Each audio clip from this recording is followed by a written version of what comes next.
Gue mau coba bahas soal aksioma ya, soal sebenarnya kepercayaan.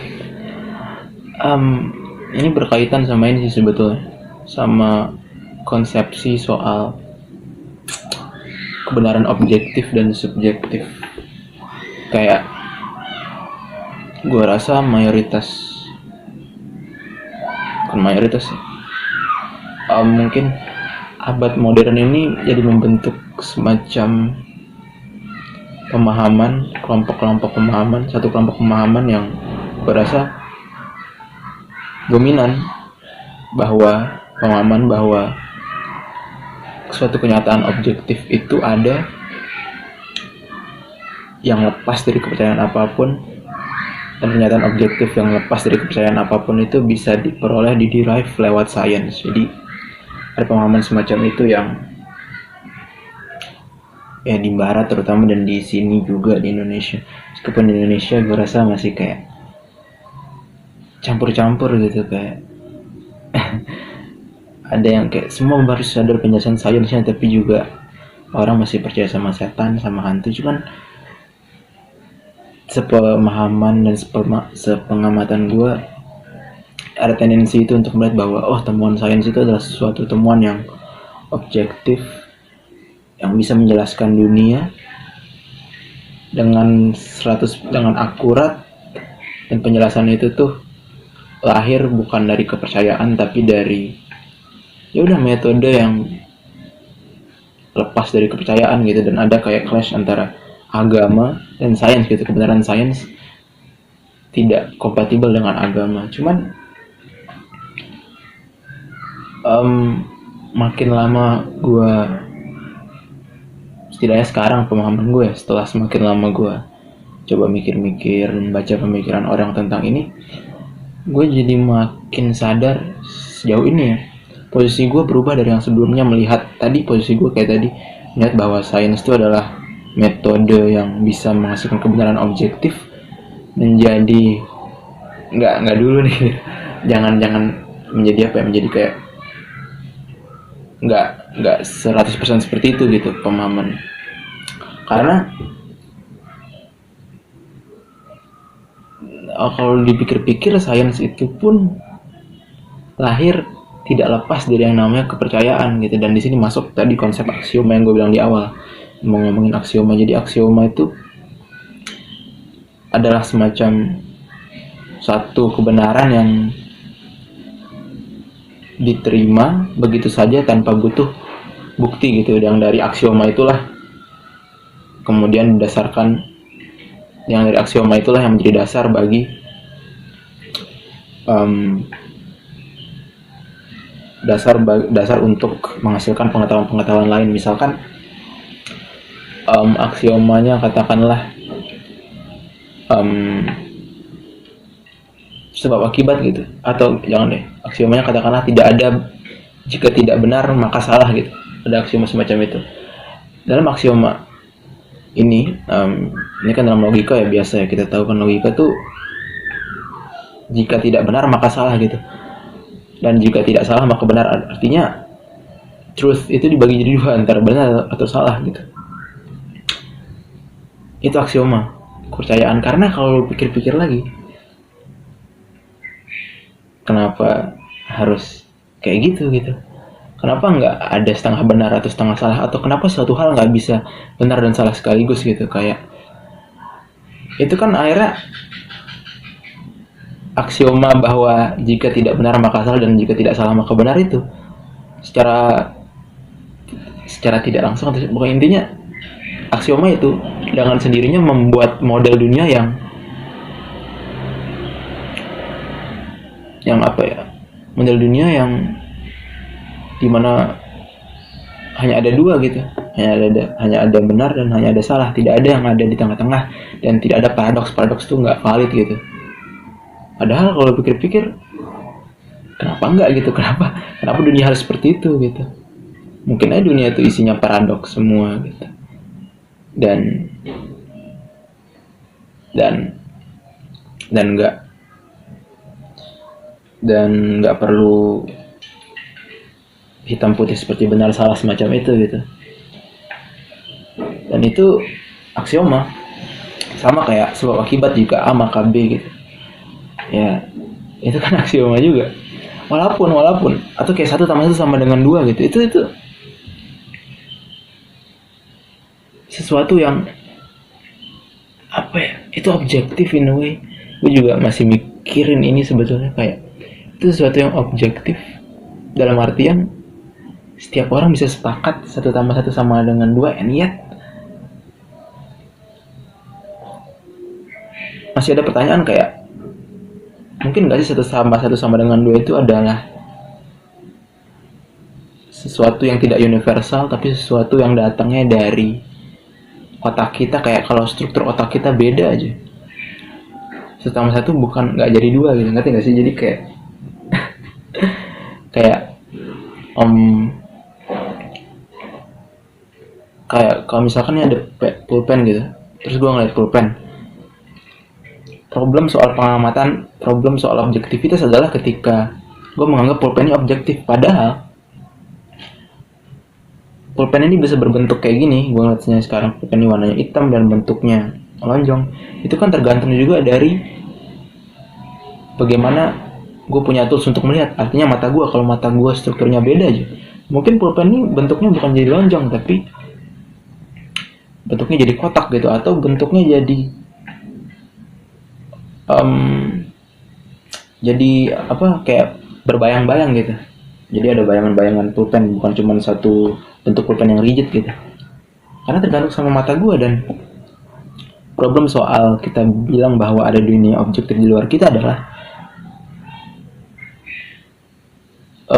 gue percaya ada suatu dunia yang objektif, tapi di sisi lain in a way kita nggak akan pernah bisa sampai ke situ, karena untuk bisa mencerna objektivitas itu kita butuh tools, kita butuh indera. Dalam hal ini untuk melihat pulpen gue butuh mata, dan keberadaan mata itu sendiri memfilter pulpen ini gitu. Memfilter kenyataan pulpen ini supaya pulpennya lonjong. Padahal kalau gue ganti aja pakai kacamata, katakanlah kacamata silinder atau kacamata plus, pulpen ini jadi beda gitu.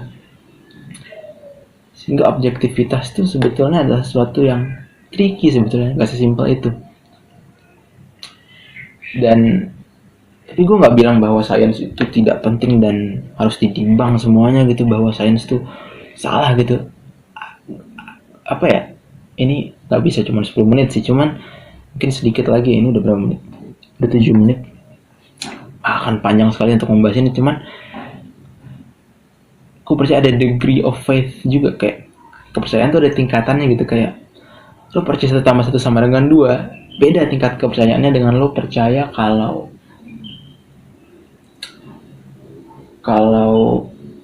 Presiden Indonesia itu bukan Jokowi, tapi Presiden Indonesia itu adalah katakanlah Pak Sudirman yang ada di pinggir jalan gitu.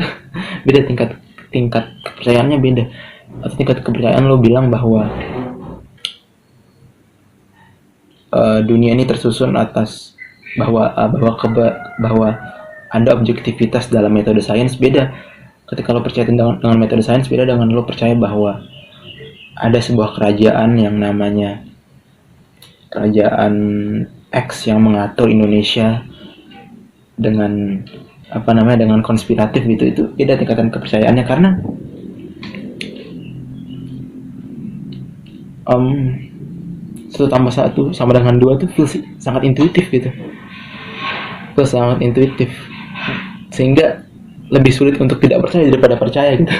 Sementara ya kayak mungkin itu sih poinnya, lebih sulit untuk tidak percaya 1+1 sama dengan 2 dibandingkan untuk percaya.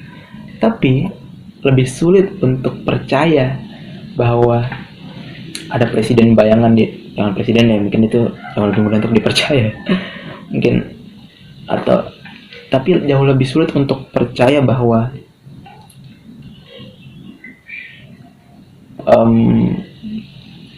ada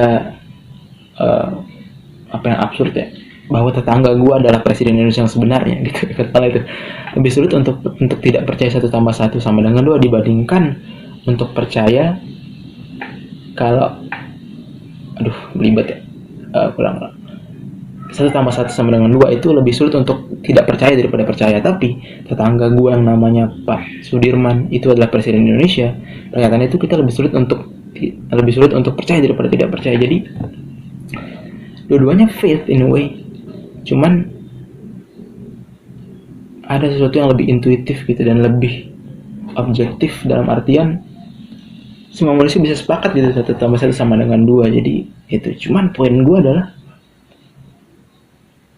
it's not obvious kalau itu objektif. Kayak gue masih bisa bikin suatu preposisi bahwa mungkin aja kalau struktur otak kita berubah dikit, atau struktur pikiran kita berubah, 1 tambah 1 nggak jadi 2, mungkin aja gitu. Dan ini pikiran yang sebenarnya agak berbahaya, karena in a way berbahaya menurut gue, karena bisa mempertanyakan struktur realitas. Kalau 1 tambah 1 aja belum tentu 2, gimana yang lain gitu kan. Cuman penting untuk sedikit memikirkan ini menurut gue. Bukan penting ya, mungkin karena gue percaya bisa jadi bahaya kalau dipikirin, karena bisa jadi ya lo kehilangan arah tentang realita gitu. Sehingga ya gue juga bahaya juga sih ngomongin ini mungkin dalam cuma waktu 11 menit, karena gue tetap percaya ada objektivitas, dan gue tetap percaya objektivitas bisa dicapai dengan logika, dengan metode sains. Cuman penting untuk tidak berhenti di situ gitu. Penting untuk tetap sadar bahwa ini semua tuh adalah kepercayaan, bahwa ini semua tuh adalah model gitu. Bahwa perkara ada model yang lebih baik dan model yang lebih bisa memprediksi dunia yang dengan lebih akurat, iya. Tapi bahwa model ini adalah model yang paripurna, yang terakhir, yang final. Menurut gue itu yang harus selalu dipertanyakan gitu. Dan kita harus selalu bisa menyisakan sedikit area untuk ragu, untuk bertanya, supaya tidak arogan gitu, Oke, anjir. Gue nggak tahu ya apakah ini sesuatu yang cukup aman untuk dibicarakan ya, karena gue nggak mau, karena sesuatu semacam ini sebetulnya butuh waktu yang lebih panjang untuk dibicarakan sih. Dan sebenarnya gue takut in a way, karena gue termasuk yang awal-awal merasa gitu kalau semua orang bisa berfilsafat gitu. Kenapa harus diharam? Karena kan ada yang bilang kayak filsafat tuh haram gitu. Cuman sekarang gue pikir-pikir mungkin sangat ada benernya sih untuk jangan mengharapkan filsafat, dan untuk melihat filsafat sebagai sesuatu yang berbahaya, karena memikirkan sesuatu semacam ini itu bukan pertanyaan yang enteng gitu, dan bukan pertanyaan yang kalau ditanyain lo bisa kayak melihat dunia seperti biasa gitu.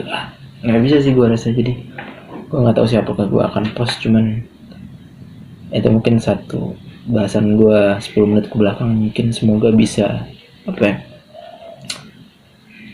syukur-syukur lah bisa jadi